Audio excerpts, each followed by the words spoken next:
The Principal Book of Won Buddhism. Practice. Chapter 2, Fixed-Term Training and Daily Training. Section 1, The Dharma of Fixed-Term Training. In order to have practitioners receive training in the Dharma for fixed terms, the following subjects of fixed-term training are established: reciting the Buddha's name, seated meditation, scripture, lecturing, conversation, cases for questioning, the principle of the nature, keeping a fixed-term diary, keeping a daily diary, heedfulness and deportment, and so forth. Reciting the Buddha's name and seated meditation are the training subjects for cultivating the spirit. Scripture, lecturing, conversation, cases for questioning, the principle of the nature, and keeping a fixed-term diary are the training subjects for inquiry into human affairs and universal principles. Keeping a daily diary, heedfulness and deportment are the training subjects for choice in action. Reciting the Buddha's name means to recite repeatedly the single incantatory phrase we have designated, in order to concentrate our spirits that are distracted in myriad directions on this single incantatory phrase and to transform the myriad thoughts into but a single thought. Seated meditation means to settle both the mind and the energy on the elixir field, Tanjin, in order to correct the energy and guard the mind, and yet, letting go even of the attachment to abiding in a single thought, to rest only in that genuine realm of consummate quiescence and non-discrimination. This is the method for nurturing the pristine, fundamental spirit of human beings. Scripture refers to our designated texts and other scriptures used for reference, so that practitioners may know the road that goes in the right direction of practice. Lecturing refers to settling on a certain issue regarding human affairs or universal principles and expounding on its significance, so that practitioners may hone their wisdom while exchanging opinions in front of the congregation with due formality. Conversation means to allow practitioners to talk freely about the impressions they have each received from among the various things they have seen and heard, so that they may hone their wisdom while exchanging opinions vigorously and without restriction.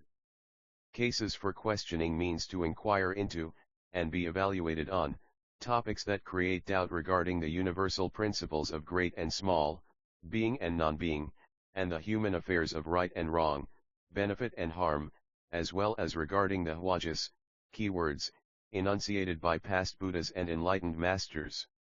This is intended for practitioners who are engaged in a profound stage of inquiry to attain a clear analysis of human affairs or universal principles.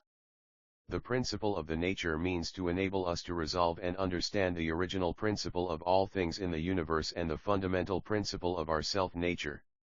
Keeping a fixed-term diary means having practitioners record for that day their hours of work, income, and expenditures, the specific handling of the functioning of their bodies and minds, and their awakenings and impressions.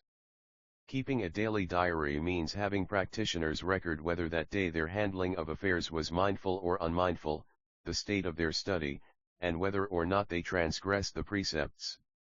Heedfulness means that state of mind in which we do not forget in each situation to do what we have resolved to do and not to do what we have resolved not to do, when our 6 sense organs are active. Deportment means that human conduct incumbent on human beings.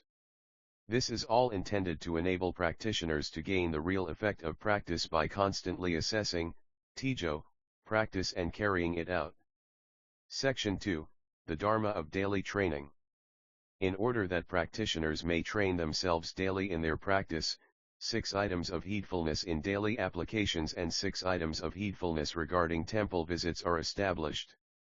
Items of heedfulness in daily applications. 1. In all your applications, be heedful to make choices with sound thought. 2. Before engaging in an application, be heedful to study for it in advance by observing the circumstances of the application. 3. As you have free time, be heedful to deepen your acquaintance with the scriptures and the regulations. 4. People who have substantially achieved a deepened acquaintance with the scriptures and regulations should be heedful to study cases for questioning. 5. Be heedful to practice reciting the Buddha's name or seated meditation in order to cultivate the spirit either during the time that is left before going to sleep and after completing any remaining household affairs after supper, or else in the early morning. 6. After handling any matter, while thinking about how you handled it, be heedful to assess whether or not you have carried out the items that you resolved both to do and not to do. B. Items of heedfulness regarding temple visits. 1. Whenever you come to temple while practicing the items of heedfulness in daily applications, be heedful to engage in questions and answers about each and every aspect of those activities. 2. If you have awakened to some matter, be heedful to report that awakening to a spiritual mentor and to obtain his or her appraisal. 3. If you encounter a matter that raises a special doubt, be heedful to submit it to a spiritual mentor and gain the awakening of understanding. 4. Be heedful to set aside in advance each year the training fees for sun retreat, meditation retreat, so that you may pursue specialized practice in a sun center. 5. On the days of the regular Dharma meeting, be heedful to come to temple and dedicate yourself exclusively to practice that day, after settling in advance any outstanding matters. 6. Once you have returned from temple, and after reflecting on whether or not you had some sort of awakening or had any specific doubt clarified, be heedful actively to utilize without fail those lessons in real life. Section 3, the relationship between the dharmas of fixed-term training and daily training. If we were to explain the relationship between the dharmas of fixed-term training and daily training, the former, as the practice for times of quietude, is the dharma of practice that, taking as its main subjects cultivation and inquiry, prepares the material for daily practice.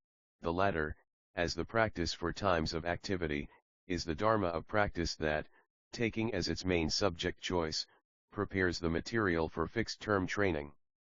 These two dharmas of training thus assist and ground each other and become a road that enables both lay and ordained practitioners not to leave practice for even a moment.